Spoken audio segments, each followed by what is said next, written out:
Hey guys, so I decided to make a video on how to trim your husband or your son or your child or whoever their hair in between haircuts. I thought I would at least give you some tips on how to clean up in between those haircuts, or when you can't afford to get one for a little while but you want to make it look good, go around the edges and make it look nice and neat until you can either do it at home or go to your hairstylist. I do recommend that you go to your local hairstylist, find someone that's great. I just want to recommend to you guys, I use Oster's, and I know you can go to Sally Beauty Supply for a lot of things now, and I know a lot of people are buying stuff online. I have these are the Oster's tea finishers. I like the T-blade because I feel like anything else, it's really hard to get around those corners like you need to if you don't have a T-blade, and these are really great. I think they're about like 80 bucks. They've gone up since I last bought a pair. I pick up a pair of these or anything like it, especially if you're going to do it at home. You might as well have the right stuff to do it. A comb, a decent height chair because you don't want to be hunching over and hurting your back, and you want to have a cape or a towel around the neck. I didn't have my cape at home, so I used a towel like you guys would probably be doing. So watch my video, check it out, and I really hope it helps you guys. Comment below, like, share, subscribe.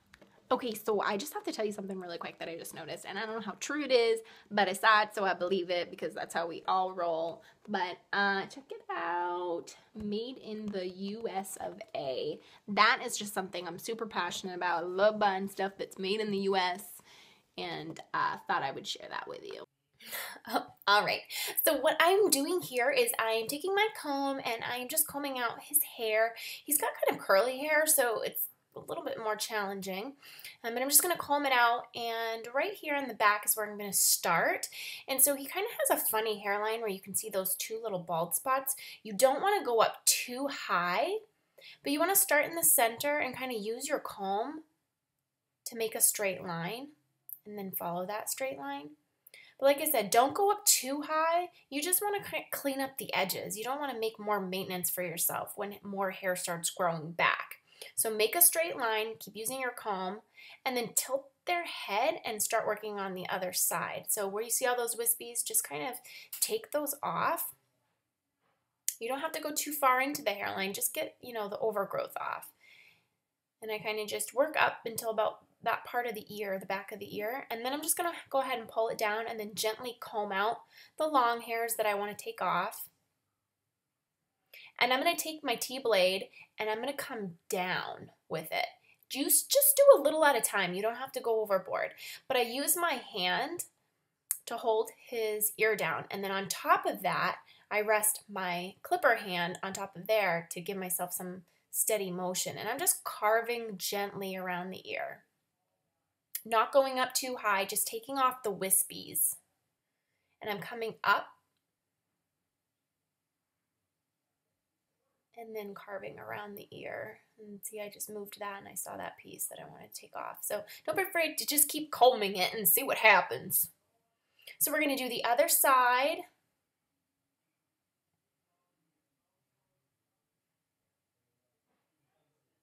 And we're just going to slowly take off those wispy pieces.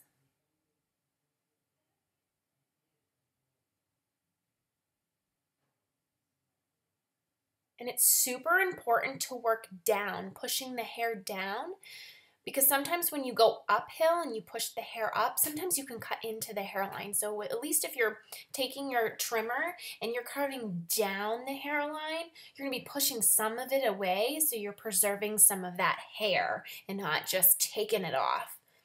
So now when we get up on this part, this is when I go down again.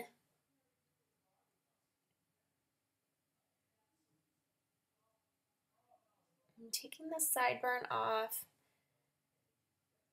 And oh, I lied to you. I'm going uphill right here. Sometimes, you just gotta do it. But I would suggest try going downhill first before you get too crazy. And I always clean up the front part as well. So I kind of brush that forward too and just gently carve that a little bit.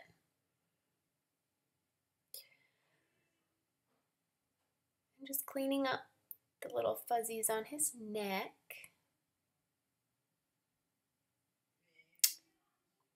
So see, it's not perfect. His hair is still kind of long, but it's just cleaning up the edges so he doesn't have hair on his ears. So if he has an interview or if he wants to look kind of fancy, doesn't look like a scrub.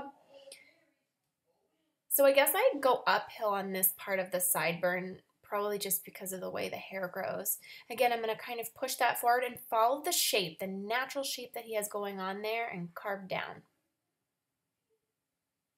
Just draw an invisible line when you're doing that.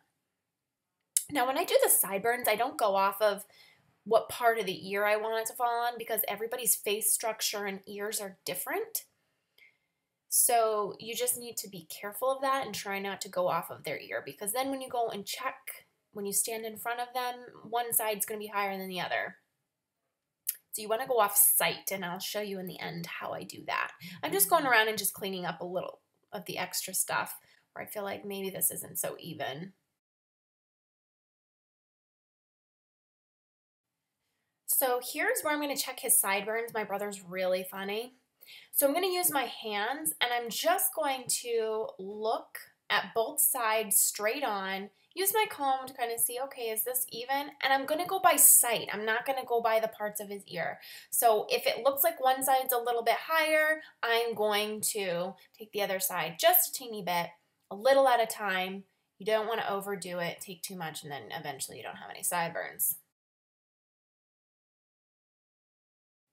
And I'm just going to taper his sideburns a little bit because everything's so long right now. So I'm just taking my comb, and it's really difficult sometimes with curly hair just getting it in that comb right. But I'm just going to taper the bottom, which means I'm going to add a little bit of, I guess, layer, I could say, to get a little bit of that bulk out of the sideburn so it's not so puffy. All right, wrapping up here on the sideburns, and it looks like we are done. I hope this video helped. Thanks so much, everyone.